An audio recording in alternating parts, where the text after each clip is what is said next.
A seller email spent 2 weeks trying to hand over 11 accounts and lost the deal on a single question. The buyer asked which mailbox each account had originally been opened with. He had passwords for all 11 and a straight answer for 3. The accounts were real.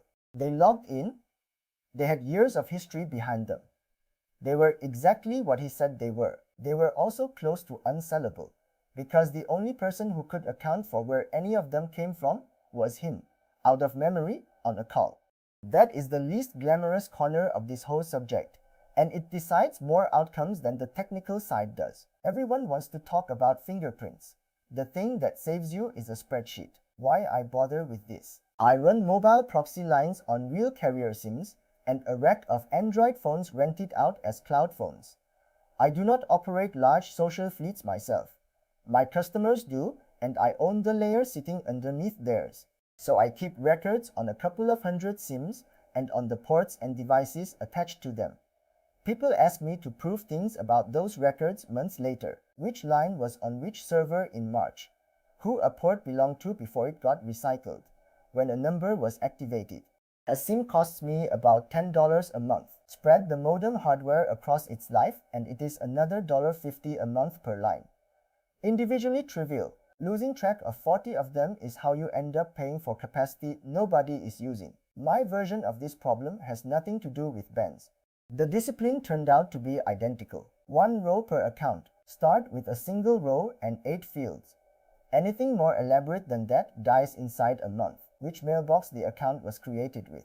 The original one, not whatever sits on it today, because those drift apart and the original is the one that gets asked about. Which payment instrument funds it?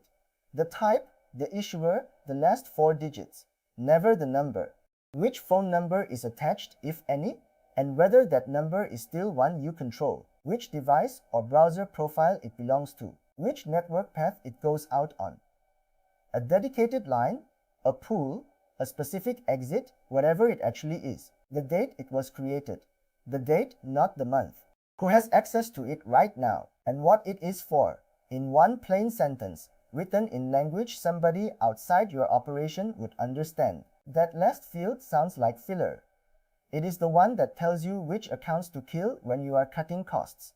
If you cannot say what an account is for, you have already answered the question. The 2 fields that carry the weight of those 8, 2 do most of the work. The mailbox and the payment instrument. They matter for 2 separate reasons, and both are worth having straight in your head.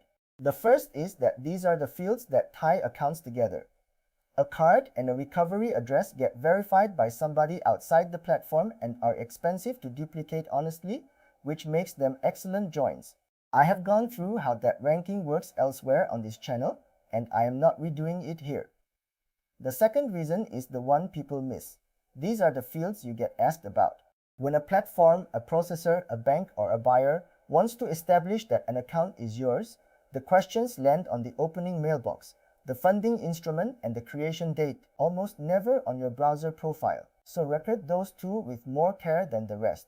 Issuer and last 4 for the card. The mailbox written out in full, including the domain.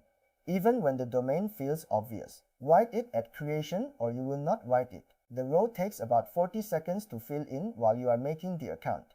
Everything is already on screen. You have just typed all of it. Reconstructing the same row 8 months later takes a weekend and you will get parts of it wrong with total confidence. I know that because I have done the weekend searching a mailbox for sign-up confirmations, matching card statements against dates, trying to work out which of 3 prepaid cards paid for which thing in a month where I used all 3. Memory does not simply fade here, it edits.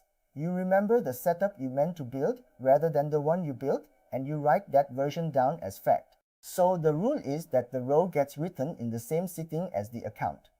If the account exists and the row does not, that account is undocumented. Whatever you intend to do about it later, the record has to live outside the accounts. This is the one that catches careful people. A locked account takes its own history with it. The mailbox stops opening, so every sign-up confirmation inside it is gone. The drive attached to that identity goes too. The notes you kept in the account's own notes app go with it, so the record cannot live inside anything it describes. Not in a document owned by one of the fleet's identities. Not in a mailbox that doubles as a recovery address for other accounts. Not in a browser profile you might burn next month. It wants to live somewhere with no relationship to the fleet at all. A separate identity on separate infrastructure that exists only to hold records and never touches a platform you operate on. And it needs a copy that is not on the same machine as the original. A local file plus one backup you have restored from at least once.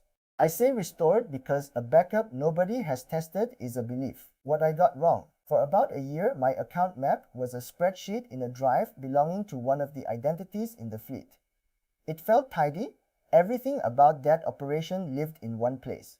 That identity was also the recovery address for several of the other accounts, which I thought of as efficient. It hit a verification wall on a Tuesday.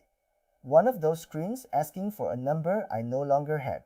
So at the exact moment I needed to know which accounts depended on it, the file listing them was sitting behind the same wall. It took a weekend of bank statements and inbox searches to rebuild a picture I had already written down once and could not reach. The fix cost nothing. The map moved out to a place with no connection to any of it and has stayed there since. Cheapest correction I have ever made, and I only made it after it hurt. What the row must never hold. No passwords, no two-phase seeds, no full card numbers, no recovery codes. The row holds pointers.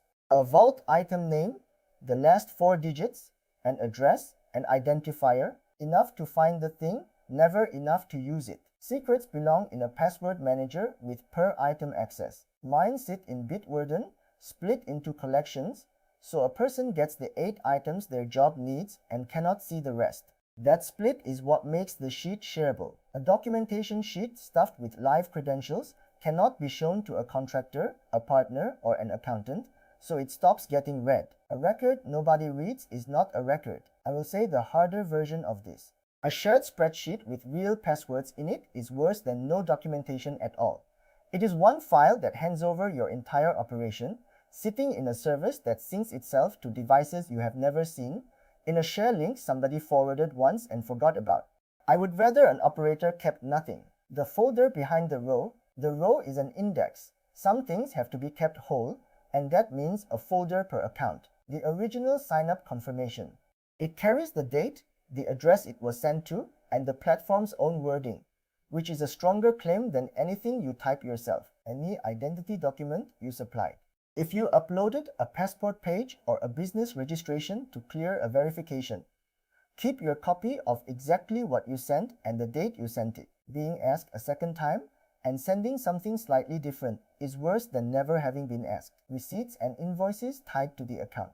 Boring paperwork, and it is what establishes that there is real activity underneath. An export while exports still work.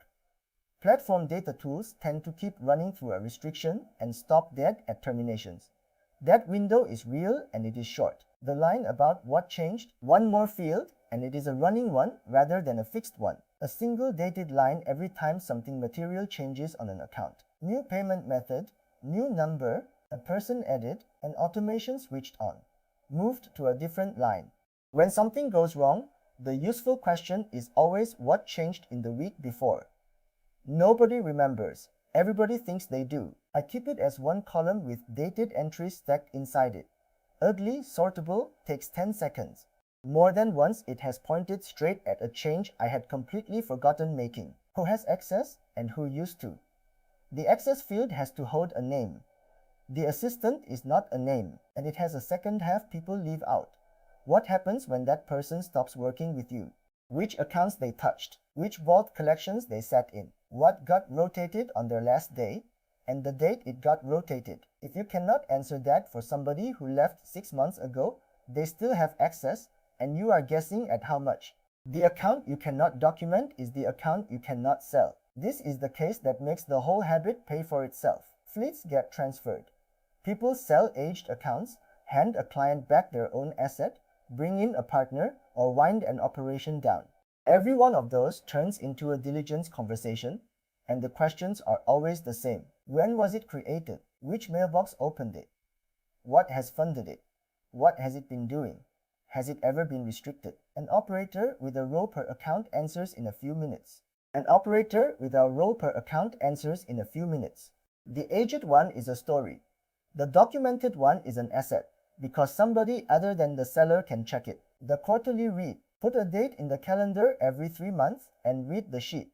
It takes an afternoon and it is 2 passes. The first pass runs against reality. Is that card still live? Is that number still yours? Or did it lapse and get recycled to a stranger by the telco? Does that mailbox still open? Is the person named in the access column still working with you? Records rot quietly. Nothing tells you when a field has gone stale. The second pass runs down the columns looking for a value that appears twice. 2 accounts on one number, 2 on one card, 2 pointing at the same recovery address. You will find one. Everybody does, the first time. Usually the recovery address, sometimes the payout destination. And when you find a repeat, fix it slowly. 1 account at a time, spread over weeks. Changing the same field across a batch in one afternoon is its own loud pattern. Accounts churn. Some get banned, some get retired, some get sold. The sheet outlives all of them. And after a few years, it is worth more than any single row inside it. Everything is at multiaccountops.com. Subscribe for more on running many accounts cleanly.